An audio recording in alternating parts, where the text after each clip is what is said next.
The Great Happiness. तपोच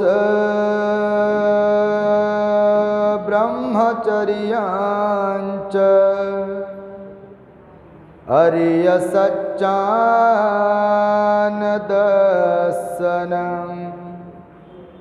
निब्बानसच्छिक्रियाच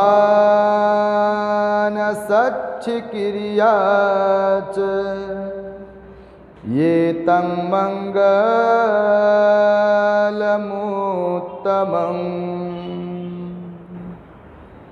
संपूर्ण विश्वाला ज्यांनी सुख, शांती, मानवता तथा दुःख मुक्तीचा आर्य संदेश दिला, असे ते दुःख मुक्तीचे मार्गदाता, दुःखमुक्त महामानव, महान कारुणिक तथागत भगवान सम्यक संबुद्ध तथागतांनी आपल्या शुद्ध प्रज्ञेतून निर्मिलेला सद्धम्म आणि त्याच सद्धम्माचा गेली 2500 वर्षांपासून सातत्याने अहोरात्र प्रचार आणि प्रसार करणारा पूजनीय भिक्खू संघ, ज्यांच्या महान आणि असीम त्याग प्रभावामुळे आपल्याला जो हा अनमोल असा बुद्ध धम्म लाभला आणि ज्यांच्यामुळे आपल्याला हे एवढे मोठे वैभव प्राप्त झाले, असे महान युग प्रवर्तक, भारतीय राज्यघटनेचे प्रमुख शिल्पकार, परमपूज्य बोधिसत्व डॉक्टर बाबासाहेब आंबेडकर आणि सर्वच परिवर्तनवादी संत महापुरुषांच्या महान अशा विचारांना स्मरून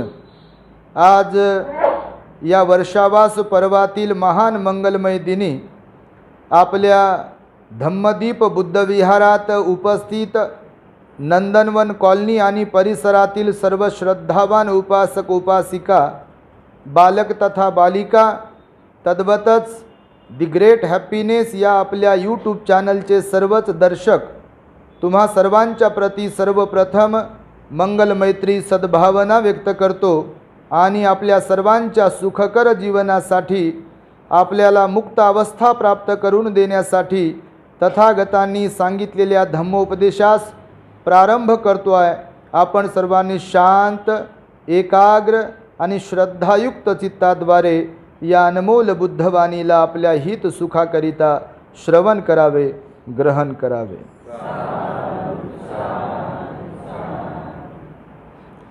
भगवान श्रावस्ती येथील जेतवन विहारामध्ये वास्तव्य करीत होते आणि तिथे राहत असताना, वास्तव्य करीत असताना भगवंतांनी महामंगल सूत्राचा उपदेश दिलेला आहे, ज्यामध्ये 38 प्रकारचे मंगल सांगितलेले आहेत. आपण बऱ्याच दिवसांपासून महामंगल सूत्रातील एक एक मंगल पाहत आहोत, त्याचं विश्लेषण करीत आहोत, त्याला समजून घेण्याचा प्रयत्न करीत आहोत आणि एकंदरीतच महामंगल सूत्रावर आपण धम्मचर्चा करीत आहोत. सुरुवातीच्या वेळेला आपण पाहिलं, महामंगल सूत्राचा जो प्रारंभ आहे तो कौटुंबिक सामाजिक जीवनामध्ये मनुष्याने कसे जीवन जगावे, त्याने सुखकर जीवन कसे व्यतीत करावे, एकमेकांशी व्यवहार कसा करावा, आपल्यामध्ये सद्गुणांची वाढ कशी करावी, दुर्गुणांचा नाश कसा करावा, एकमेकांशी कसे वागावे, एकमेकांचा आदर कसा करावा, गुणगौरव कसा करावा, विनम्रता आपल्या अंगी असणे किती महत्त्वाचं आहे, अशा प्रकारच्या विविध विषयांवरती भगवंताने प्रथम उपदेश दिला.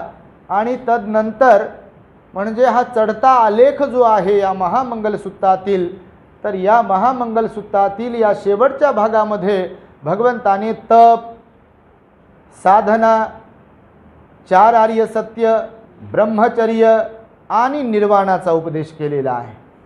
आपण परवापासून पाहत आहोत निर्वाणाचा प्रारंभ, निर्वाणाची पार्श्वभूमी आपण पाहिली. काल आपण भगवंतांनी सांगितलेल्या, शिकवलेल्या 4 आर्य सत्यांपैकी प्रथम आर्य सत्याच्या संदर्भामध्ये धम्मचर्चा केली आहे आणि आज भगवंतांनी सांगितलेल्या 4 आर्य सत्यांपैकी दुसरे आर्य सत्य जे आहे त्या दुसऱ्या आर्य सत्यावरती धम्मचर्चा, धम्मदेशना श्रवण करणार आहात. तेव्हा आजच्या धम्मदेशनेचा आपला जो एपिसोड आहे तो 25वा भाग आपण पाहणार आहोत. तेव्हा भगवान म्हणतात, सारनाथ येथील त्या ऋषिपतन मृगदायमध्ये पंचवर्गीय श्रावकांना, की हे जे मी 4 आर्य सत्य प्राप्त केलेलं आहे, जाणलेलं आहे, ते किती अंगाने जाणलंय म्हणून सांगितलं काल? 12 अंगाने जाणलंय म्हणून सांगितलंय. म्हणजे त्यांची संख्या जरी 4च असली तरी देखील काल आपल्याला मी समजून सांगताना सांगितले की एक आर्य सत्य 3 अंगाने पाहिलेलं आहे. दुःख आहे ते जाणलं पाहिजे आणि जाणलं. दुःख आहे ते जाणले पाहिजे आणि जाणले, म्हणजे असे 3 अंग एका आर्य सत्याचे. आणि एक आर्य सत्याचं 3 अंग करून 3 चोक 12 अंगाने भगवंताने त्या आर्य सत्यांना जाणलेलं आहे. आणि त्यामुळे काल आपण पाहिलं, पहिलं आर्य सत्य दुःख आर्य सत्य आहे.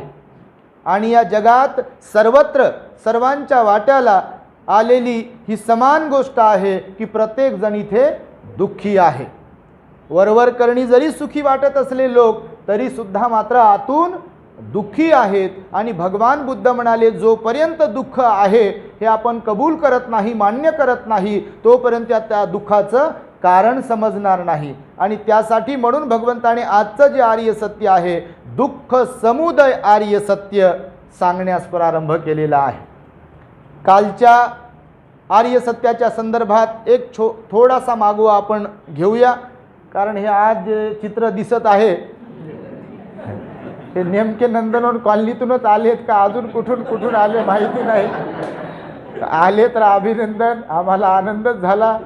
हे भिंत खरंच वाढवावं लागते. आणि मी म्हटलं बा वर्षावास समारोपामध्ये तुमच्याकडून काही मागणी करावी.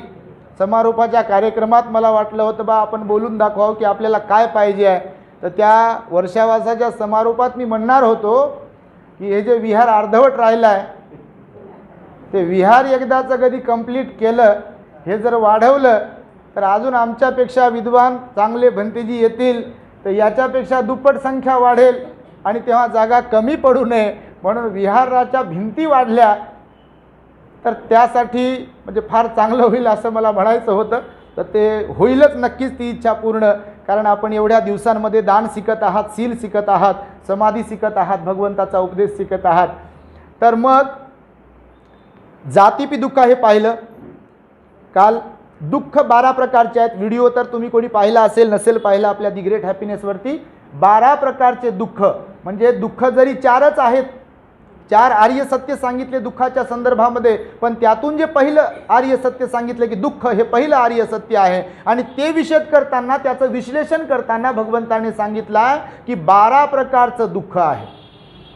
त्यामध्ये एक तर जन्म दुःख आहे म्हणाले, त्यानंतर माथारपण दुःख आहे म्हणाले, आजारपण दुःख आहे म्हणाले, मरण दुःख आहे म्हणाले, प्रिय दुःख आहे म्हणाले, अप्रिय दुःख आहे म्हणाले, मनाच्या विरुद्ध किंवा मनासारखं न होणे दुःख आहे म्हणाले, त्यानंतर पंच उपादान स्कंधच दुःख आहे म्हणाले. म्हणजे हे एकदम क्रमशः सांगितलेले 7 दुःख आणि पंच उपादान स्कंधामध्ये आलेले 5 दुःख, एकूण किती दुःख? 12 दुःख आपण काल पाहिले. अशोक चक्राचा अर्धा भाग आपण पाहिला. आता राहिला अर्धा भाग, कारण 24 काड्या आहेत, त्यातल्या 12 कडे आपल्याला समजल्या. म्हणजे दुःख हे 12 प्रकारचं दुःख आहे. 12 प्रकाराने दुःख निर्माण होते जीवनामध्ये, भगवान बुद्धांनी विशद केलेला आहे. 12 प्रकाराने.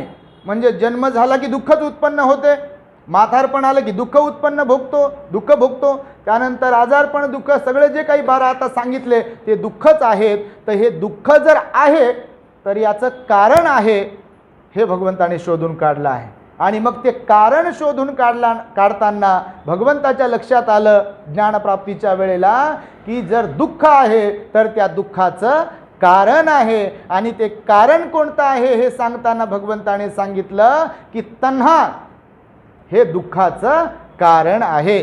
तन्हा म्हणजे तृष्णा, त्यालाच तहान पण म्हटलेलं आहे, लालसा पण म्हटलेलं आहे, इच्छा पण म्हटलेलं आहे, अपेक्षा पण म्हटलेलं आहे, आसक्ती पण म्हटलेलं आहे.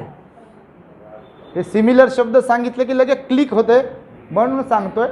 तर म्हणजे भगवान म्हणाले की तृष्णा हे दुःखाचं कारण आहे. तृष्णेचे प्रकार सांगितले. मग तीन प्रकारच्या तृष्णा आहे म्हणाले भगवान बुद्ध. तृष्णा दुःखाचं कारण आहे, म्हणजे सारांश रूपाने सांगताना की तृष्णा दुःखाचं कारण आहे. आणि मग त्या तृष्णेचे प्रकार तीन आहेत. हे जसे दुःख एक जरी असले तरी त्याचे प्रकार 12 सांगितले, तर मग दुःखाचं कारण जरी असलं तरी ते दुःखाचं कारण जे आहे त्याचा सुद्धा समूह आहे. दुःखाच्या कारणांचा समूह आहे आणि तो समूह 3 भागामध्ये विभागला गेला आहे आणि त्याला म्हटलेला आहे कामतृष्णा, भवतृष्णा आणि विभवतृष्णा. किती झाल्या? हे जे आहे ना, हे असं, हे किती लोकांना माहित आहे काय? हे जे भगवंताचं आहे किती लोकांना माहित आहे? सांगू नका फक्त किती लोकांना माहित, कारण आपल्याकडे फार जास्त लोक आहेत असे की ते भाषण देऊ शकतात, ते आम्हाला माहिती आहे. तर माईक वगैरे काय भेटणार नाही वर्षावास संपेपर्यंत कोणाला. हा माईक वर्षावास संपेपर्यंत कठीण चिवरदानापर्यंत आमच्याकडेच राहणार आहे.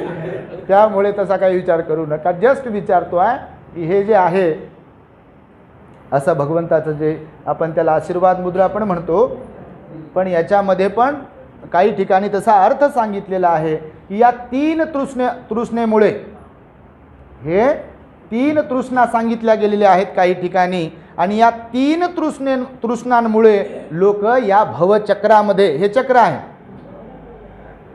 या 3 तृष्णांमुळे हे संपूर्ण संसार, संपूर्ण जग, संपूर्ण ब्रह्मांड, संपूर्ण सृष्टी या भवचक्रामध्ये गरगर गरगर गरगर गरगर फिरत आहे.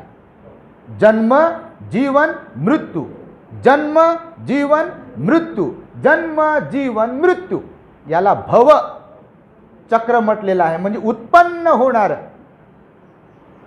आलं लक्षामध्ये तुम्हाला? नष्ट होणे, उत्पन्न होणे, नष्ट होणे, उत्पन्न होणे, याला भवचक्र म्हटलं. चक्र म्हणजे काय? चाक, गोल, सर्कल. आणि मग या गोल चक्रात घुमत घुमत फिरत फिरत इथपर्यंत आपण आलेलो आहोत सध्या. आता इथून पुढे कुणाचा प्रवास किती किलोमीटरचा आहे तो ज्याच्या त्याच्या कर्मावर अवलंबून आहे. तर मग धम्मावर, बुद्धावर, संघावर श्रद्धा असेल, ह्या 3 तृष्णा जर समजल्या आणि ह्याच्याही पूर्वी 12 प्रकारच्या दुःखाने आपण ग्रासलेले आहोत हे जर कधी समजलं आणि त्या दुःखाचं कारण ह्या 3 तृष्णा आहेत हे आपल्याला समजलं, तर मग दुःखमुक्तीकडे वाटचाल सुरू आहे. नाही तर हे असं नाही आहे, ते तसं नाही आहे, हे असंच आहे, ते तसंच आहे, आणि मग मनाला वाटेल तसं वागणं, ह्या सगळ्या ज्या काही गोष्टी आहेत ह्या दुःखाकडून दुःखाकडे घेऊन जाणाऱ्या आहेत. भगवान म्हणाले 4 प्रकारचे लोक मी पाहतो या जगामध्ये. भगवान काय म्हणतात? किती प्रकारचे लोक पाहतो आहे मी या सृष्टीमध्ये?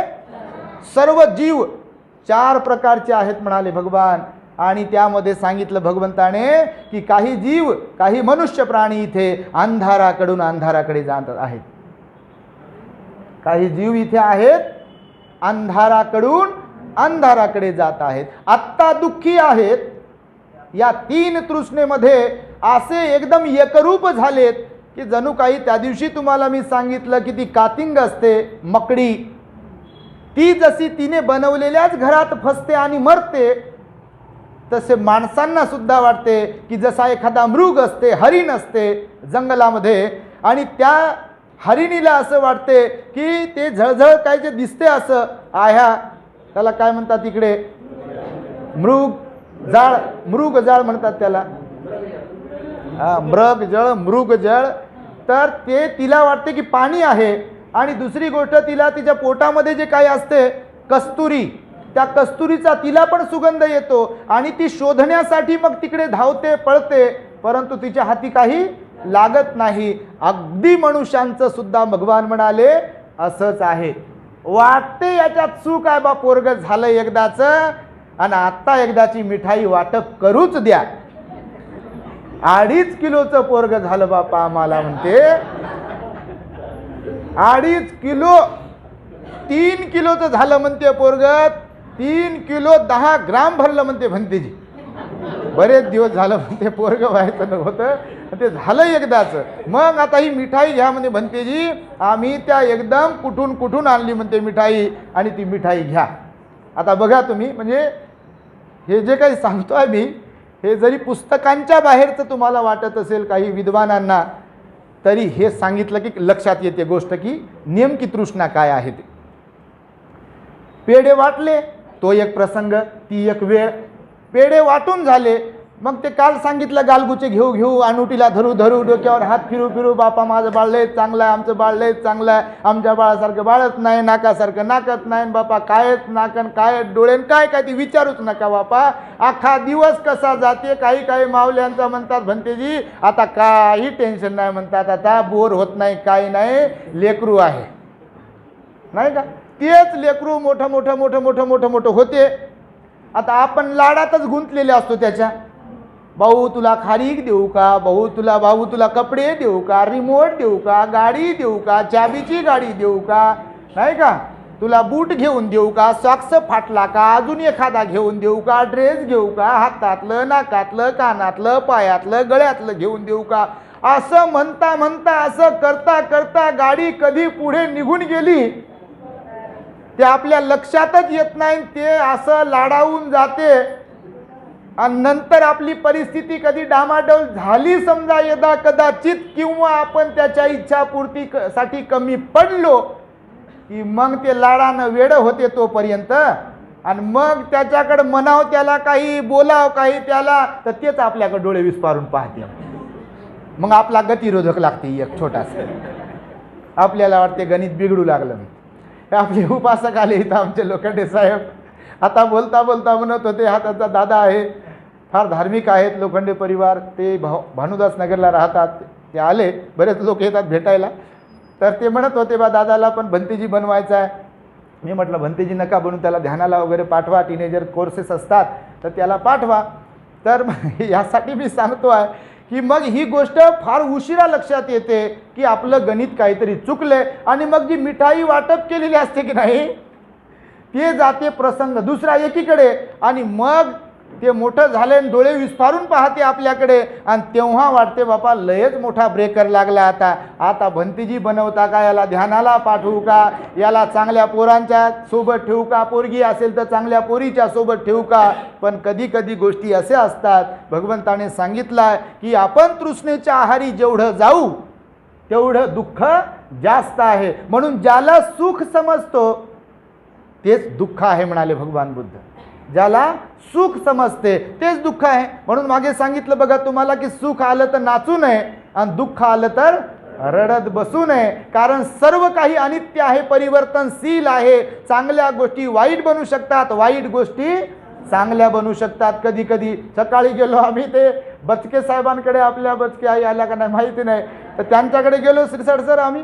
तर त्यांना बापा त्यांच्याकडे मागे सांगितलं मी बंदूक ठेवलेली कोपऱ्यामध्ये, भगवंताच्या खाली बंदूक ठेवलेली. त्यांना आजही विचारलं आम्ही कुतूहलाने, बाई कसं असते काय असते. तर आता आम्ही काय तिकडे गेलो नाही मारामारी करायला, बंदूक चालवायला. त्यांना जस्ट विचारलं हे कसं काय असते ते सांगायला इतिहास सुरू केला त्यांनी. बचके साहेबांनी इतिहास सांगायला सुरू केला. तिकडे असं असते, ही गोळी अशी असते, अशी टाकावं लागते, त्याला 2 टिगर असतात, ते टायगर काय दाबावं लागतात, एकानं नियम हुकला तर दुसरे पण मारायला लागते वगैरे वगैरे सांगता सांगता सांगितलं त्यांनी स्वतःचा इतिहास. म्हणते जी मी वाया गेलो होतो म्हणे. प्रामाणिकपणे सांगितलं, माणसं जेव्हा स्वतःशी प्रामाणिक बनतात तेव्हाच ते बदलू शकतात. जेव्हा प्रामाणिक बनू आपण की मी वाईट आहे, माझ्यात वाईट गुण आहे, तो बदलू शकतो. हेच तर दुःख सांगितलं भगवंतानं. दुःखाचं कारण जर आपल्याला समजलं की मी दुःखी आहे, का दुःखी आहे, दारू पितो मी दुःखी आहे, मी दारू पित असल्यामुळे माझा परिवार दुःखी आहे, मी वाईट वागू लागल्यामुळे परिवार दुःखी आहे, ही गोष्ट समजली तर बदलू शकतो आपण. आणि मग कोण क्या करता है जर असंच म्हणत बसलो तर बदलू का आपण.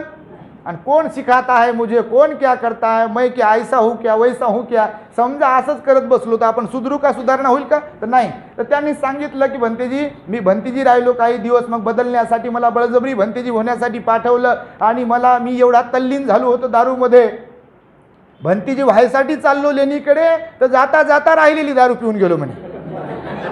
त्यांनी प्रामाणिकपणे सांगितलं सर. पण तिकडे गेल्यावर पुन्हा मला आठवण येत होती की मला तंबाखू खायला पाहिजे. मला ते तलप असते ना, ते काही सवय लागलेली असतात माणसाला, व्यसनाच्या आहारी गेलेली असतात माणसं.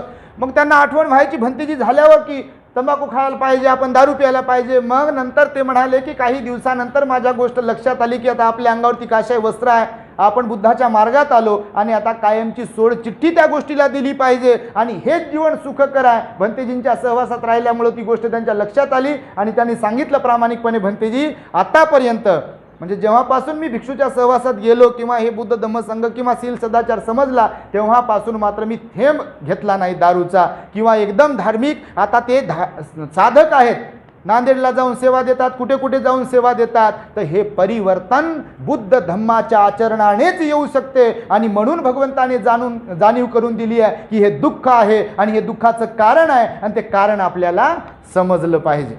कारण समजलं की आपण बदलतो आणि म्हणून 3 प्रकारच्या ज्या तृष्णा सांगितल्या त्या तृष्णांच्या आहारी जर आपण गेलो की आपण दुःखी आहोत. म्हणून जे सुख आपल्याला वरवर करणी वाटते तर ते सुख नाही आहे, तर त्याचं पर्यावसन कशात होईल? दुःखामध्ये होईल आणि होईलच हे भगवंताने सांगितलं आहे. म्हणून कामतृष्णा, पहिली तृष्णा कोणती सांगितली आहे? कामतृष्णा. काम वासना किंवा पंच इंद्रियांच्या संदर्भामध्ये असलेली आसक्ती, जी काल आपण थोडक्यामध्ये पाहिली. पंच इंद्रियांचे विषय जे आहेत त्या विषयांच्या संदर्भात असलेली जी आसक्ती आहे त्याला कामतृष्णा म्हटलेलं आहे. पंच इंद्रिय काल बघितलं आपण. दुःख काय कशामुळे होते आपल्याला? पंच इंद्रियांच्या आहारी गेलो की दुःख आहे. जेवण गोड लागलं, खात राहिलो. साखर लय गोड आवडते म्हणतात लोक, खात राहिलो खूप आणि एकदा डायबिटीज झाला की मग डायरेक्ट कारखाना असला तरी बंद. डॉक्टर म्हणते खाऊ नका आता गोड काही. आणि कोणत्याही गोष्टीचा असंच आहे, अतिरेक झाला म्हणजे तृष्णेमध्ये वाहत गेलो की एक वेळ येते की ते आपण काही करू शकत नाही. काही लोक बघा बसूनच राहतात, चालत नाही. बसून राहिल्यामुळे पण आजार होतात, झोपून राहिल्यामुळे पण आजार होतात आणि डॉक्टरकडे गेलं की डॉक्टर इंजेक्शन गोळ्या देते आणि सांगते, म्हणते तुम्ही जरा आता मॉर्निंग वॉकला जात राहा. अगोदर इच्छा झाली नाही मॉर्निंग वॉकची, कधी इव्हिनिंग वॉकची. डॉक्टरनं सांगितलं की तुमचं काही खरं नाही, वजन वाढलंय आणि आता तुम्हाला फिरावं लागेल. आता मरण्याच्या भीतीमुळं निघले रस्त्यानं. मग आता पहा तुम्ही लोक कसे रस्त्यानं बूट घातला की निघले, लेफ्ट राईट करत लोक. गावाकडे लेफ्ट राईट दिसत नाही. हे का? तर ते मरमर बिचारे कामं करतात शेतामध्ये. आणि म्हणून हे जे काही तृष्णेचा भाग आहे तर भगवंताने सांगितलं अतिरेक ज्याला म्हणू आपण ती तृष्णा आहे. पाहिजेची भावना, लालसा, इच्छा पूर्ती करून घेणे त्याला तृष्णा, तृष्णेलाच तहान म्हटलेला आहे. आणि पहिली तृष्णा कामतृष्णा आहे आणि कामतृष्णा भयानक आहे, कारण ती या जीवनामध्ये आपल्याला शांत बसू देत नाही, नाही का? पुन्हा पुन्हा उपभोग घ्या म्हणते. हे जीभ रसाच्या संदर्भामध्ये सांगते की पुन्हा पुन्हा रसपान करा, म्हणजे पुन्हा पुन्हा खा, थांबू देत नाही ती. त्यानंतर कान पुन्हा पुन्हा ऐकायला लावते. बघा तुम्ही तुमच्या लेकराला समजा टीव्ही लावून दिलाय, लहानच लेकरू आहे आणि लागते नादात असं बसलंय ते पाहत टीव्ही आणि तुम्ही रिमोट घेतला त्याच्यापासून, काय होते? भोंग्या सुरू होते त्याचा. जोपर्यंत रिमोट पुन्हा देत नाही किंवा टीव्ही सुरू करत नाही तोपर्यंत ते रडत राहते. ही तृष्णा आहे. मग पाहिजेची भावना, समजा बाळ दूध पित आहे आईचं आणि त्याला दूध पिताना थांबवलं समजा तुम्ही, तर ते काय होते? तिथे रडते. दुःख सुरू झालं. तर कोणत्याही गोष्टीचं भगवंताने सांगितलं हे 5 इंद्रिय जे आहेत, कान आहे, जीभ आहे, गंधाचं नाक आहे, डोळे आहे, त्वचा आहे, ह्या सगळ्या माध्यमातून आपण तृष्णेच्या आहारी जातो आणि तृष्णेच्या आहारी गेल्यामुळे आपल्याला दुःख होते. म्हणून पहिली तृष्णा भगवंताने सांगितली आहे कामतृष्णा. या कामतृष्णेच्याच आहारी गेल्यामुळे लोक दुःखी आहेत असं भगवंताचं वचन आहे. मी तुम्हाला सांगेल एक दृष्टांत. कामतृष्णेच्या आहारी गेल्यामुळे किंवा भवतृष्णेच्या आहारी गेल्यामुळे किंवा विभवतृष्णेच्या आहारी गेल्यामुळे लोक कसे दुःखी होतात त्याचा एक दृष्टांत आहे. तुम्ही ऐकला असेल यदा कदाचित. दृष्टांत गोष्टी ऐकणारे आहात तुम्ही. एका जंगलामध्ये एक तलाव होता आणि त्या तलावाच्या काठी एक झाड होतं. त्या तलावामध्ये मासे होते, त्या तलावात खेकडे पण होते आणि झाडावर बगळा होता. तृष्णा काय असते तुम्हाला समजलं असेल, काहींनी ऐकली असेल कथा, तर बघा पण तृष्णा काय असते बघा, आणि कशी दुःख देते आपल्याला त्याचा दृष्टांत आहे हा. तर मग तो जो तलाव आहे, आता तलावाची खासियत अशी असते की आता तलाव भरलेले आहे सध्या पावसाळा असल्या कारणाने, पण हिवाळ्यामध्ये थोडंफार पाणी राहते आणि नंतर उन्हाळ्याची गरमी सुरू होते, ऊन तापते, सूर्य तापते, तसं तसं तलावातलं पाणी आटायला सुरुवात होते, पाणी कमी कमी होते. तर मग त्या तलावामध्ये असलेले मासे वगैरे जे काही असतात, मरण्याशिवाय त्यांना दुसरा उपाय नसते. तर मग त्या झाडावर राहणारा जो बगळा होता, तो बगळा त्या तलावाच्या काठावर आला आणि त्या माशांना म्हणाला की हे माशांनो, तुमचं हे तडपणं आणि उद्याचं तुमचं मरणं मला दिसत आहे, तर मी एक मित्र म्हणून तुम्हाला उपाय सांगू शकतो. आता अशा प्रसंगी कुणालाही वाटते की बा ठीक आहे, हरकत नाही अशा परिस्थितीमध्ये. आणि मग त्या माशांनी विचारलं की आमची काय मदत करू शकता आपण.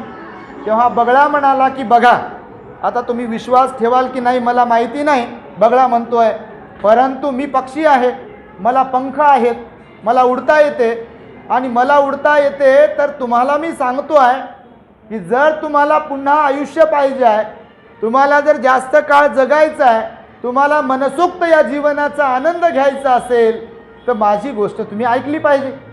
ते म्हणाले सांगा बापा, आमचा जीव वाचणार असेल, जीवदान मिळणार असेल तर तो बगळा म्हणतो की इथून काही अंतरावर एक मोठा तलाव आहे, या तलावाच्या 100 पट मोठा, जो की उन्हाळ्यातही आटणार नाही एवढं त्याच्यामध्ये पाणी आहे. जर तुम्ही म्हणाल, जर तुमचा विश्वास असेल तर एकाला तुम्हाला मी त्या तलावामध्ये नेऊन सोडू शकतो.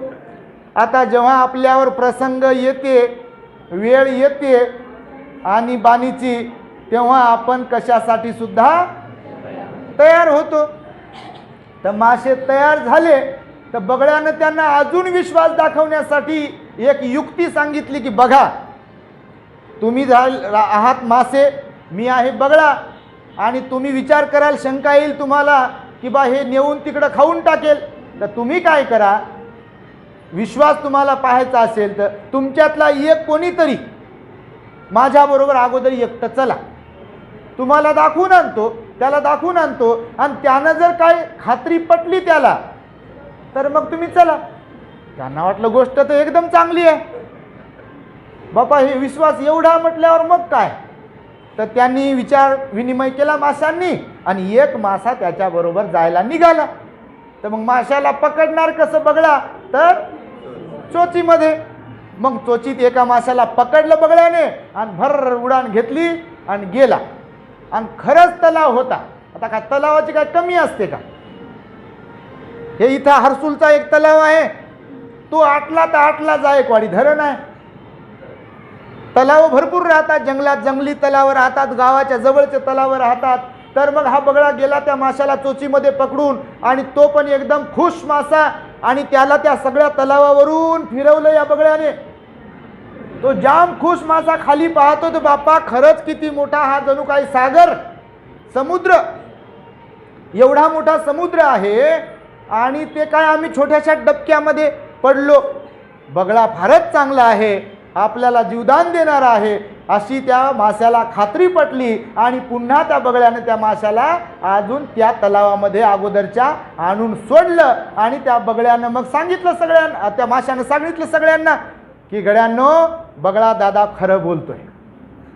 कोल्या दादासारखा नव्हता हा, कोलीनबाईसारखी आणि कोल्या दादासारखा बगळा चतुर होता पुन्हा. आणि बगळ्यानं त्या माशाला आणून सोडलं. त्या माशानं सगळ्यांना सांगितलं की खरंच गड्या, फारच तलाव सुंदर आहे, असं आहे तसं आहे. सगळ्यांचा विश्वास बसला की मग पुन्हा एक एक त्याच्यासोबत जायला तयार झाले. तर त्यांच्यातही भांडण की मी अगोदर जातो, मी अगोदर जातो. तर बगळा म्हणे बा, पहिला मान यालाच दिला पाहिजे की ज्याला मी अगोदर घेऊन गेलो होतो. त्याची छाती फुगली. ते म्हणे बापा काय माझा विचार केला, म्हणे बापा लयच बरं झालं, ठीक आहे म्हणे चला. हे आलं हुशार की तर निघालं त्याच्याबरोबर. मग गेलं आणि बगळ्यानं थोड्याच अंतरावर एका झाडावर बसला बगळा. बस त्याला कट करून त्याचे काटे खालीन, त्याला गडगडप पोटामध्ये, गायब तो मासा. तिथं जिवंतच नाही तर सांगेल कोणाला, आता तक्रार करेल. आणि एक तर तलावात राहिलेल्या माशांचा विश्वास याच्यावर, तो यानं मग लावला तडका त्याच्यावर. हे तिथून झाडावरून भरकन उडायचं, तलावाच्या काठी जायचं आणि त्यांची पुन्हा भांडण, मी आता मी आता मी आता. एक एक एक एक घेऊन जाते, झाडावर बसते, चोचीतून त्याचं मांस बीज जे काही खाऊन टाकते, काटे झाडाच्या बुडाला पडत राहतात. असं करता करता करता बापा मस्तपैकी तो बगळा एकदम गले लठ्ठ झाला. माशांना वाटलं बा आपले ज्ञाती बांधव काय समुद्रामध्ये खेळत असतील त्या तलावामध्ये मोठ्याच्या मोठ्या. याच आविर्भावात जे उरले होते, एक एक एक एक करून सगळे मासे गेले, सगळ्यांचा यांनी फडशा पाडला, खात्मा केला. आता बगळ्याला लागली चटक, माणसाला पण लागते चटक, हे ऐकायची लागते चटक, डान्स करण्याची लागते चटक. त्या दिवशी मुंबईमध्ये गेलो आम्ही उल्हासनगरात. एक पोरगा आहे, मागे पण मी सांगितलं, छोटंसंच पोरग. ते भंतीजीने त्याला मागे एकदा सांगितलं होतं, म्हणे कोणता तरी ते पिक्चर निघाला दाढीवाल्या अभिनेत्याचा, आणि ते वाकडं वाकडं वाकडं वाकडं डान्स करत होतं ते. तर आम्ही असे बसलो होतो. भंतीजी म्हणे बाळा ते डान्स करून दाखव बरं, काहीतरी सांगितलं. ते चित्रपट हॉलिवूड आपल्या साऊथचा चित्रपट आला ते हिरोचा कोणता ते. बाप काय हुशार तुम्ही, इकडचे बिक आणि इकडचे बिक. तर मग त्या पोराला त्या भंतीजीने सांगितलं, म्हणे बाळा ते डान्स कर बरं. ते खेकड्यासारखं वाकडं वाकडं वाकडं वाकडं ते चालत होतं. ते म्हटलं बाबा हे कोणता डान्स आहे हा. तर मग तर त्याला ती डान्स करण्या, हे बघा डान्स करण्याची तृष्णा पण आहे लोकांना. पोरांना आजकालच्या भांडणं करण्याची तृष्णा आहे. असे टाईटमध्ये चालतील, हे अशा बाह्या वरती करून वाकडं वाकडं चालतात पोरं. कधी गाडीतून इकडे तिकडे जातो, पाहतो तो म्हणतो यांना कोणता आजार बिजार झाला का काय. चाल वेगळी, त्यांचं रूप वेगळंच, काय काय फॅशन कोणती कोणती. तर मग बगळ्याला जे काही आहे चटक लागली होती तशी, तृष्णेच्या आहारी गेला बगळा, चटक लागली. आणि मग याला वाटलं मी काही खाऊ शकतो आणि कोणालाही बनवू शकतो. माश्या तर संपल्या होत्या. आणि मग यानं विचार केला बा आता कोणाला घेऊन जाऊ. तर त्या तलावामध्ये होते खेकडे. तर खेकड्याची चटक त्याला पाहिजे होती. तर यानं मग ते खेकड्याजवळ गेला. तर खेकडे थोडी उडू शकतात, खेकडे उडू शकत नाहीत माशांसारखेच. आणि त्याच्यामुळे याने खेकड्याला विश्वासात घेण्याचा विचार केला. पण खेकडे माशाहून हुशार, आपल्याला थोडी समजते आपण वाहत गेल्या याच्यामुळे दुःख मिळते का सुख मिळते. ते वाहत गेलं की विषय संपते. लोक बर्बाद झाले तृष्णेच्या आहारी जाऊ जाऊ. आज घडीला लोक बर्बाद होतात तृष्णेच्या आहारी जाऊ जाऊ. काल लोक बर्बाद झाले तृष्णेच्या आहारी जाऊ जाऊ. उद्याही लोक तृष्णेच्या आहारी जाऊन बर्बाद होतील, दुःख आणि दुःखच भोगतील. आजही दुःखात आणि उद्याही दुःखात राहतील. कालही दुःखात होते, आजही दुःखात आणि उद्याही दुःखात. म्हणून मी मगाशी जे म्हणालो तुम्हाला की काही लोक अंधाराकडून अंधाराकडेच जातात. म्हणजे वर्तमानातही दुःखी असतात, भूतकाळातही दुःखी होते आणि भविष्यही त्यांचं दुःखाच आहे. असे लोक दुःखातून दुःखात जातात. तर मग खेकड्याची वेळ आली, खेकड्याजवळ गेले. हे याला वाटलं बा याला बनवतो आता. खेकड्याजवळ गेल्यावर खेकड्याला सांगितलं याने की काय तुमच्या तलावातले सगळ्या माश्या तिकडे मस्तपैकी आनंद लुटत आहे, काय तुम्ही आता हे आटलं तलाव आणि तुम्ही काय इथंच राहता का. तर खेकड्याला वाटलं बा आपण पण गेलो पाहिजे. पण खेकड्याच्या मनात मात्र संशय, कारण याचा ज्ञाती बांधव कोणी जाऊन आला नव्हता. आणि ह्याला वाटलं की बगळा एवढा कसा प्रामाणिक असू शकते. बगळा आणि प्रामाणिक, खेकड्याला संशय. आणि खेकडा म्हणे ठीक आहे बा मी पण येतो, पण मला घेणार कसं, पकडणार कसं, कारण माझा टणक भाग आहे. तू जर चोचीत पकडशील तर मी निसटून जाईल, मी मरून जाईल खाली पडलो तर मग माझ्याकडे एक आयडिया आहे म्हणे खेकडा. तो म्हणे सांग म्हणे. याच्या डोक्यात तेच भूत, आपल्या डोक्यात तृष्णेचं भूत घुसलं की आपल्याला दुसरं काही समजत नाही. हे यांना काही दुसरं समजत नाही बघा. यांना लाख लोक येऊन सांगू की याच्यात काहीच तथ्य नाही, हे यांना कधीच समजणार नाही. आणि म्हणून मग खेकड्यानं काय केलं, त्याला युक्ती दिली की बा आपण काय करू आता, मी तुमच्या चोचीत बसू शकत नाही, तर मी तुमच्या मानेमध्ये असे दोन माझे जे नांग्या मेन, तर तुमच्या मानेलाच मी असा आधार पकडतो आणि तुम्ही मला उडावून घेऊ. बगळा म्हणे ठीक आहे, त्याच्या कुठं ध्यानात आहे पुढे काय होणार आहे. त्याला वाटलं आपण माशांसारखंच करू. मग खेकड्यानं असं पकडलं त्याच्या मानेला आणि चाललं. मग हे बगळा त्याला सांगत होता की बघा किती सुंदर दृश्य आहे, असं आहे तसं आहे, तलाव बघा. या खेकड्याला त्यानं त्या तलावावर नेलं ज्याच्यात पाणी होतं आणि पुन्हा फिरवलं. खेकड्याला समजली गोष्ट, त्याची शंका की बा आता आपला खात्मा करते. आणि हे नेमकं त्याच ठिकाणी येऊन बसलं बगळा, जिथं यानं त्या माशांचा फडशा पाडला होता. आणि ते बसलं की खेकड्यानं पाहिलं खाली, खेकड्याची नजर गेली आणि खेकड्यानं ओळखलं की हे आता आपल्यावर ताव मारण्याचा विचार करते. मग बगळा जो आहे तो बगळा म्हणते, अरे मूर्ख खेकड्या, तुला काय वाटलं मी का तुला तलावामध्ये सोडेल? तुला तलावात सोडण्यासाठी आणलं नाही. तुझ्या अगोदर तुझे जे ज्ञाती बांधव होते तलावातले मासे वगैरे, बघ त्यांचा कसा फडशा पाडला मी, त्यांची हड्डी बघ, आणि तुला सोडून देऊ? तू त्या आविर्भावात असशील तर तू मूर्ख आहेस. आणि बघ आता तुझे पण कसे तुकडे करतो आणि खाऊन टाकतो. जसं खेकड्याला असं त्यानं सांगितलं तर खेकडा म्हणे, अरे मूर्ख मी नाही, मूर्ख तर तू झाला. ते म्हणे कसं काय?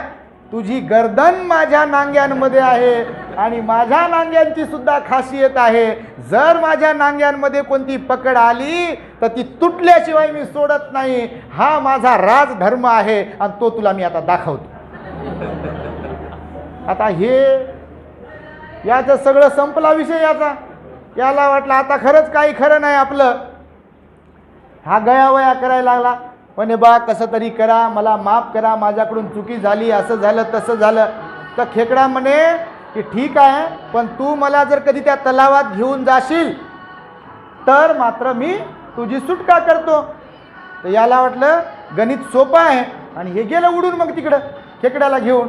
आणि गेलं तर बरोबर त्या तलावाच्या काठावर पाण्याच्या जवळ, खेकडा म्हणे मला बरोबर पाण्याच्या जवळ सोड. हे पाण्याच्या जवळ घेऊन गेलं त्याला. पण खेकड्याला आला होता याचा राग, एवढ्या माशांना मारलं ना. तर बरोबर पाण्याच्या जवळ बगळा घेऊन गेला आणि पाण्यात आता हे सोडणार. खेकड्यानं कटकन आपली नांगी दाबली आणि त्याची गर्दन तोडून टाकली. मेला बगळा. हे कशामुळे घडलं हे एवढं?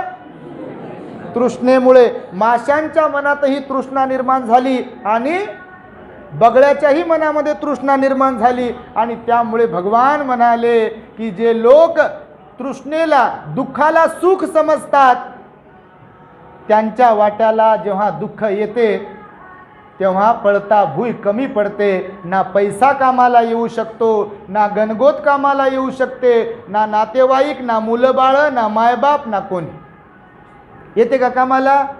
जेव्हा दुःख आपल्या वाट्याला येते तेव्हा कोणी कामाला येऊ शकत नाही. आणि म्हणून भगवंताने सांगितलं की या तृष्णेपासून मुक्त होणे हे आपल्या जीवनाचं ध्येय असायला पाहिजे. तृष्णा जर मुक्त केली आपण, दुःखाचं कारण जर आपल्याला समजलं की तृष्णा आहे आणि तृष्णेचा जर नाश केला, तृष्णेपासून अलिप्त राहिलो, तर आपण दुःखमुक्तीकडे वाटचाल करू शकतो. आणि त्यामुळे कामतृष्णा, भवतृष्णा आणि विभवतृष्णा. कामतृष्णा कशाच्या संदर्भामध्ये सांगितली आहे? पंच इंद्रियांच्या विषयांच्या संदर्भामध्ये कामतृष्णा सांगितली आहे. आणि मग आता दुसरी तृष्णा कोणती आहे? भवतृष्णा. भवतृष्णा म्हणजे, भव म्हणजे उत्पन्न होणे. भव म्हणजे उत्पन्न होणे. आता जे सांगितलं तुम्हाला भवचक्र, उत्पन्न होण्यासाठीच.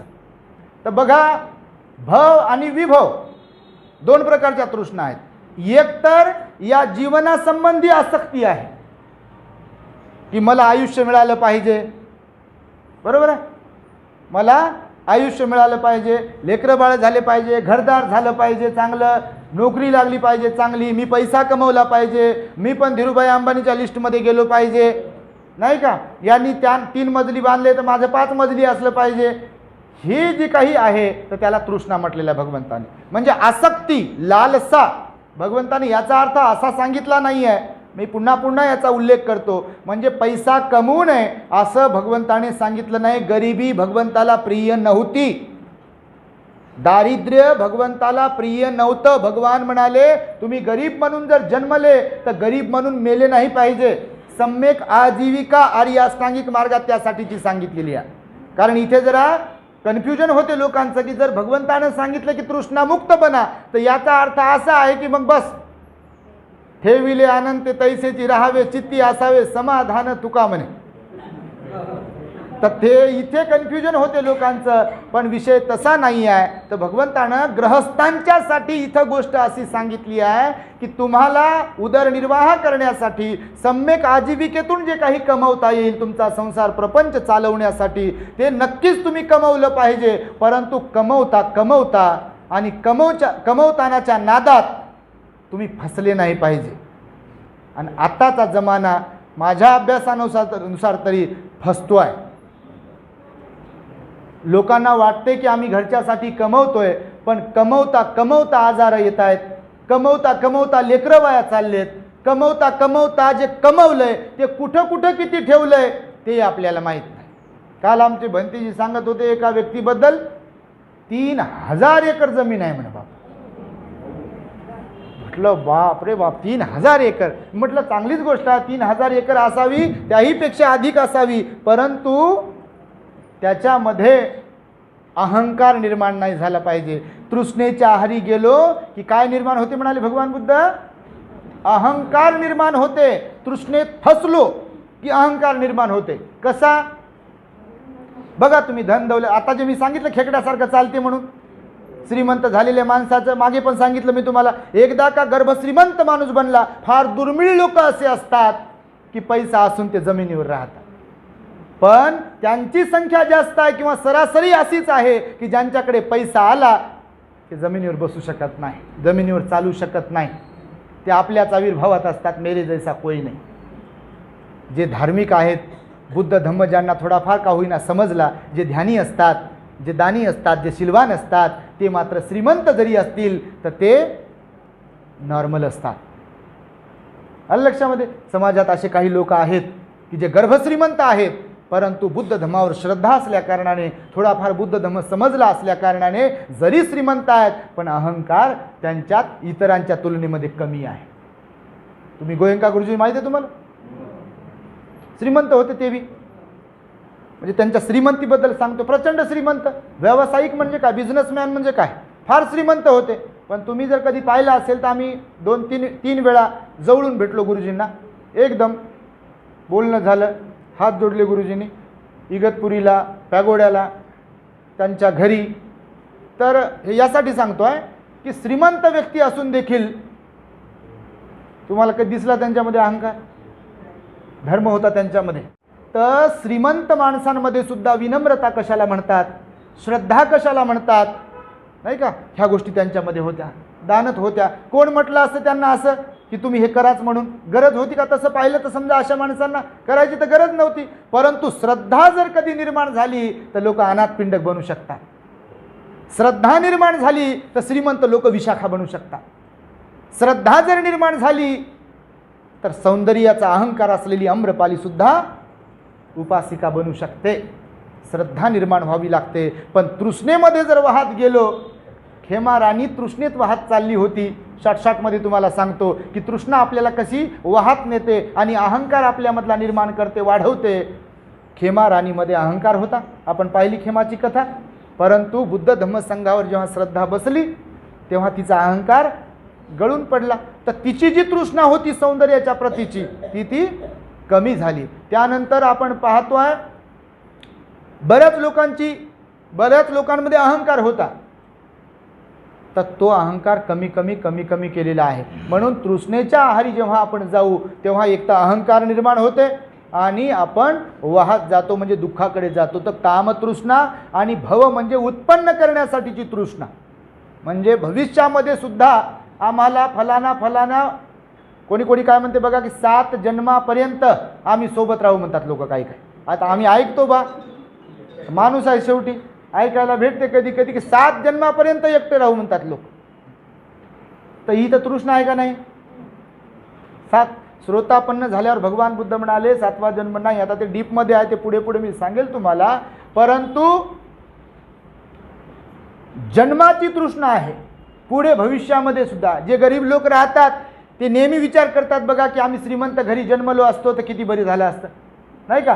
आमच्याही वाट्याला श्रीमंती असती तर किती बरं झालं असतं. हा जो विचार आहे तृष्णेच्या आहारी गेलेला विचार आहे. आणि त्यामुळे भव तृष्णा भगवंताने सांगितली आहे की जगण्याची लालसा, जगण्याची लालसा आहे ना, मला मरण नाही आलं पाहिजे, म्हणजे आयुष्य मिळालं पाहिजे, याची तृष्णा आहे जगण्याच्या बाबतीमध्ये.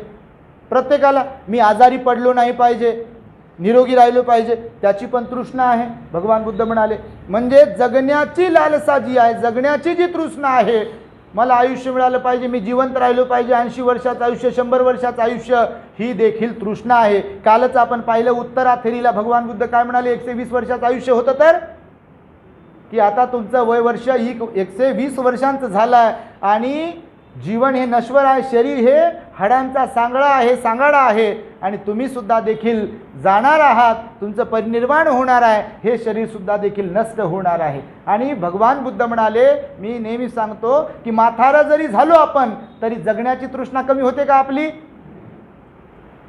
गुडघ्याला तेल लावू लावू, गुडघ्याला तेल लावू लावू, नाही का, डोक्याला काय काय लावू लावू, जे काही होईल ते, अजून जगलो पाहिजे, अजून जगलो पाहिजे, अजून जगलो पाहिजे, असं प्रत्येकाला जे वाटते तर ते जगण्याची तृष्णा आहे असं म्हटलेलं आहे बघा. औषध पाणी घेऊ घेऊ आपण पुढे पुढे पुढे पुढे जाण्याचा विचार करतो. आणि विभव तृष्णा, पुन्हा भविष्यामध्ये जन्मग्रहण करावा याच्यासाठीची सुद्धा तृष्णा असते. मला हीच आई मिळाली पाहिजे, कोणाला वाटते हीच बायको भेटली पाहिजे वाटते, कोणाला वाटते हाच नवरा भेटला पाहिजे. हे ते वेडाला, त्या वडाच्या झाडाला जे वेडा मारणारे बाया असतात का नाही, ते कार्यक्रम चालते बघा कधी एका पौर्णिमेला, लय हुशार, माहीत आहे यांना. तर ते जे वेडे मारण्याचा कार्यक्रम आहे, त्या बिचारा बायांना, भगिनींना, मातांना जर खरंच विचारलं बा तुम्हाला खरंच पाहिजे का, तर मनातून खरंच येस उत्तर असेल का बरं कोणाचं तरी. पण ते धर्मात सांगितलं बा लोक करतात आणि आपण करावं, नाही केलं तर नवरा काय म्हणेल, याच्या काही गोष्टी असतील तर म्हणून बिचाऱ्या करत असतील.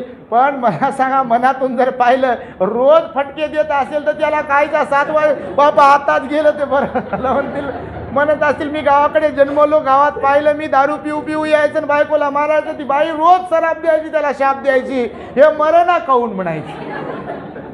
आणि हे आता पाहतो इकडे ही वेडे मारायच्या बाया. मी म्हणतो बा ती पण बाई असं म्हणत असेल का की 7 जन्मापर्यंत तेच भेटावं म्हणून रोज मारते, संशय घेते. खरंच वाटत असेल का एखाद्या मातेला, भगिनीला की संशय घेणारा जो माणूस आहे तो पुन्हा आपल्या जीवनात यावा म्हणून? अरे बापा नकोच म्हणेल तू, आताच्या आत्ता तू गेला तर बरा होईल. मुर्दा पडू म्हणतील लोक, म्हणतात असे बापा गावाकडे आमच्या, मुर्दा पडू म्हणतात तुझा, म्हणजे शिव्या देताना काय काय देतात, कोणीकडचे काय काय शब्द असतात.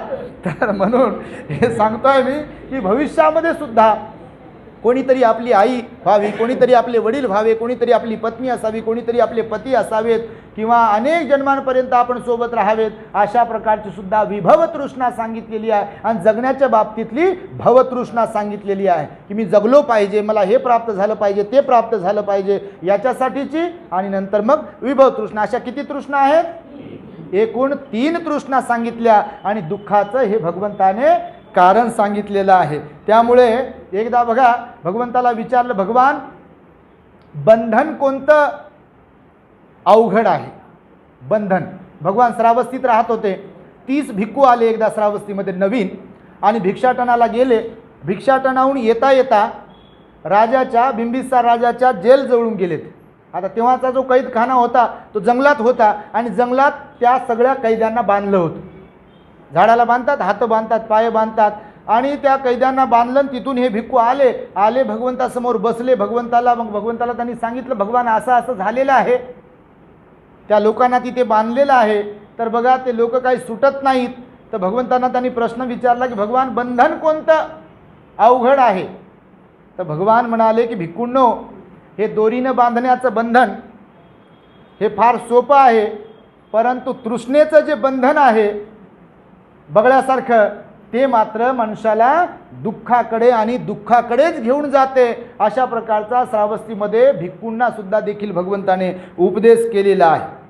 दुःख का उत्पन्न होते? आता मी तुम्हाला बोलताना म्हणालो की तृष्णेमुळे अहंकार निर्माण होते. मी आणि माझं याला आपली मानसिक अवस्था जी आहे चिपकून राहते.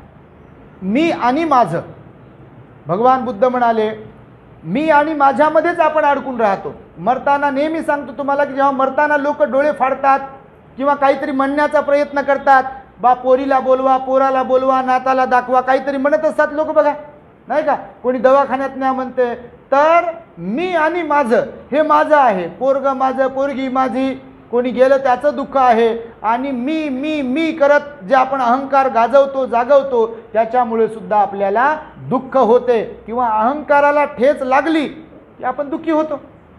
समजा कोणीतरी आपल्याला म्हणते बापा त्यांच्यासारखं कोणाचं सौंदर्यच नाही हो, यांच्यासारखं कोणाचं सौंदर्यच नाही हो, आणि समजा चार चौघात कोणी आपल्याला म्हटलं ह यांचं काय खरं आहे हो, यांच्यापेक्षा हे खूप सुंदर आहे, तिथं आपला फुगा फुटते. मग लगेच फुगा फुटला की अहंकार निर्माण, अगोदर पण अहंकार निर्माण झाला त्या तृष्णेमुळे अहंकार की माझ्यासारखं कोणीच नाही, माझ्यासारखं कोणीच नाही. मागे तुम्हाला मी सांगितलं टीव्ही आपल्याकडे आहे, दुसऱ्याकडे पण टीव्ही आहे, आणि आपला टीव्ही पाहिला फारच सुंदर टीव्ही, फारच सुंदर टीव्ही म्हटलं आपल्या मित्र परिवाराने मैत्रिणींनी, आणि समजा दुसऱ्याच्या घरात आपणही गेलो मित्र परिवारासह, तिथे समजा म्हटलं की अरे यांचा काय टीव्ही बरोबर नाही हो, हे फसले, हा काय टीव्ही आहे, आपला फुगा फुटला, तिथं झालं दुःख.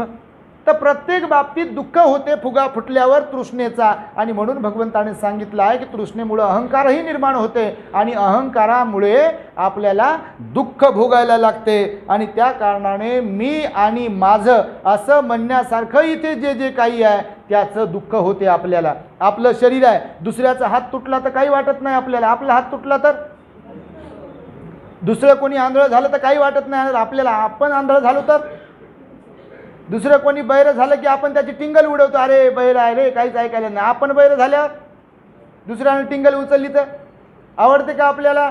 दुसऱ्याचे दात पडले की आपण हसतो, आणि आपले दात पडले आणि दुसरे हसले तेव्हा, म्हणजे बघा तुम्ही, कारण तृष्णेमुळे अहंकार निर्माण होतो म्हणाले भगवान बुद्ध, आणि अहंकारामुळे सुद्धा देखील दुःख उत्पन्न होते. आणि म्हणून मनामध्ये जो काही आपल्याबद्दल आरसा निर्माण केलेला असतो, स्वप्न रंजवलेले असतात, त्या स्वप्नांना जिथे ठेच लागते आणि तिथेच मग दुःख निर्माण होते. त्यामुळे भगवान बुद्ध म्हणाले की हे दुःख समुदाय आर्य सत्य जे काही आहे ते दुःखाचं कारण सांगणारं आहे, की हे दुःखाचं कारण आहे. तिन्ही प्रकारच्या तृष्णा दुःखाचं कारण आहेत. आणि मग त्यानंतर भगवंताने हे सांगितल्यामुळे, तुमच्या माहितीसाठी सांगतो, भगवंताला लोक वेगवेगळ्या प्रकारचे वादी म्हणत होते, निरीश्वरवादी म्हणत होते, नाही का, उच्छेदवादी म्हणत होते, वेगवेगळ्या प्रकारच्या भगवंताला असं लोक नाव ठेवत होते. याही बाबतीत काल मी तुम्हाला सांगितलं दुःखवादी म्हणत होते, तर पहिल्या दुःखातला सांगताना आपल्या भगवंताने स्वतः प्रूव्ह केला आहे, सिद्ध केला आहे की भगवान बुद्ध दुःखवादी नव्हते तर सत्यवादी होते. आणि दुःखाचं कारण म्हणजे दुसरं सत्य सांगताना भगवान बुद्धाच्या बाबतीमध्ये आपल्याला एक गोष्ट लक्षात येईल की भगवंताने दुःखाचा हेतू सांगितला. हेतू म्हणजे कारण, तर भगवान बुद्ध हेतुवादी होते. पुन्हा डॉक्टरांचा मुद्दा तोच कालचा आला की डॉक्टर सांगतात की तुम्ही काहीतरी खाल्लं असेल, तुमच्या खाण्यापिण्यात काहीतरी आलं असेल म्हणून तुम्ही दुःखी झालात. तर भगवान बुद्ध सुद्धा देखील हेतुवादी होते. आणि हेतू म्हणजे दुःखाचं कारण आहे. हे दुःख कोणाची देण नाही. जे लोक, इतर लोक म्हणतात ना नशिबामुळे मिळते वगैरे वगैरे, नशिबाचा इथे काहीही संबंध नाही आहे. बऱ्याच लोकांना वाटते आमच्या नशिबात, आमच्या नशिबात. भगवंताने सांगितलंय, पुढे पुढे तुम्हाला प्रतित्य समुत्पादात मी सांगेल की एका कर्माचं वेगवेगळं फळ आहे.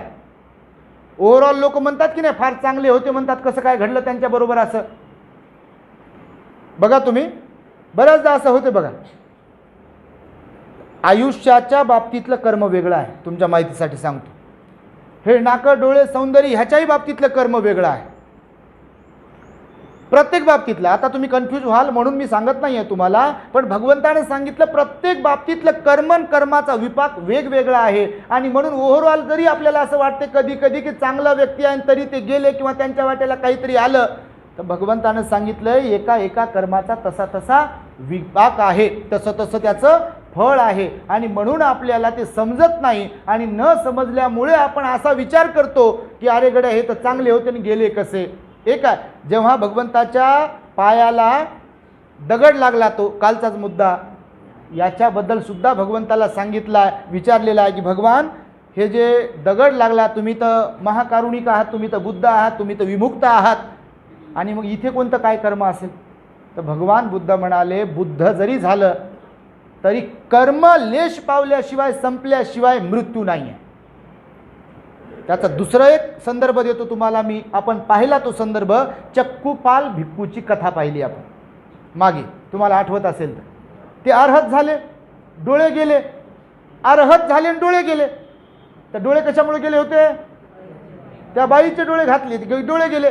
म्हणजे पुण्यकर्माचं फळ मुक्त झाले, जेवढं कुशल कर्म होतं त्याचा परिणाम मुक्त झाले, आणि ते अकुशल कर्म जे घडलं होतं तेही त्याचा परिणाम दाखवूनच गेलं. म्हणजे शेवटपर्यंत मुक्त अवस्था जरी प्राप्त झाली. मोगललान भंतेजींच्या बाबतीमध्ये पण असंच आहे. हे जे आता दिवाळीचा उत्सव लोक साजरा करतात, अश्विन अमावस्येला काहीतरी दिवाळी साजरी करतात लोक, तर असं सांगितलेलं आहे मोगललान भंतेजी जे होते रिद्धिसिद्धी प्राप्त होती. रिद्धिसिद्धी त्या दिवशी बोललो तुम्हाला, अंतर्धान पावणे त्यांचे म्हणजे चित्ताची अवस्थाच अशी बनते की जरी ते शरीर इथंच आहे तर अनेक ठिकाणी ते उपदेश करू शकत होते. आता हे काही गोष्टी अशा आहेत की ते मध्येच सांगितल्या तर पुन्हा कन्फ्युजन वाढेल म्हणून मी विस्ताराने सांगत नाही, पण जस्ट संदर्भ म्हणून सांगतो तुम्हाला की मग मोगलान भंतेजींना मारण्यासाठी जेव्हा लोक येत होते शस्त्राने मारत होते, पण असं म्हणतात की मोगलान भंतेजी ते मृत्यू होत नव्हता त्यांचा, पुन्हा पुन्हा ते म्हणजे जिवंत होत होते असं म्हटलेलं आहे. परंतु भगवंताला जेव्हा सांगितलं त्यांनी, तर भगवंताने सांगितलं की हे तुमच्या कर्माचं फळ आहे, हे भोगल्याशिवाय तुमचं परिनिर्वाण होऊ शकत नाही. लक्षामध्ये. आणि म्हणून मग ते त्यांनी स्वीकारलं आणि ते परिनिर्वाणाला गेले. तर काही गोष्टी गुंतागुंतीच्या आहेत, त्या सहज लक्षात येणार नाहीत, पण पुढे पुढे आपण जेव्हा जाऊ याच्यामधूनच तेव्हा आपल्या लक्षात येईल. फक्त तुर्तास मात्र याच्यावरतीच फोकस करा की दुःखाचं नेमकं कारण काय आहे. कारण सध्या आपल्याला त्या गावाला जायचं नाही. संदर्भ म्हणून हे मी तुम्हाला सांगितलं, संदर्भ म्हणून सांगितलं तुम्हाला. जर हे सांगितलं नसतं तर मग ही गोष्ट कळाली नसती की कर्माचा जो परिणाम आहे तो वेगवेगळा कसा. तर आजची ही जे तृष्णेचं गोष्ट तुम्हाला सांगितली, 3 प्रकारच्या तृष्णा सांगितल्या, तर त्या तृष्णा ज्या आहेत ते त्या दुःखाचं कारण म्हणून सांगितल्या, त्याला दुःख समुदाय म्हटले भगवंताने. आणि पुन्हा आता 2 आर्य सत्य बाकी आहेत आणि तेही मोठे गहन आहेत. म्हणून तुम्ही तृष्णा हे दुःखाचं कारण हे लक्षात घ्यावं अशी माझ्या सांगण्याचं तात्पर्य आहे. तेव्हा निश्चितपणे आपण भगवंताने सांगितलेल्या महामंगलसूत्रातील आर्य सच्चान दस्सनं या उपदेशाला समजून घ्यावे, आपल्या जीवनामध्ये उतरवावे, अशा प्रकारची मंगल भावना तुम्हा सर्वांच्या प्रति व्यक्त करून मी माझ्या शब्दांना इथे पूर्णविराम देतो आहे. भवतु सर्वमंगलं रक्षन्तु सर्वदेवता सर्वबुद्धानुभावेन सदा सोथी भवन्तु ते. भवतु सर्वमंगलं रक्षन्तु सर्वदेवता सर्वधर्मानुभावेन सदा सोथी भवन्तु ते. भवतु सर्वमंगलं रक्षन्तु सर्वदेवता सर्वसंघानुभावेन सदा सोथी भवन्तु ते.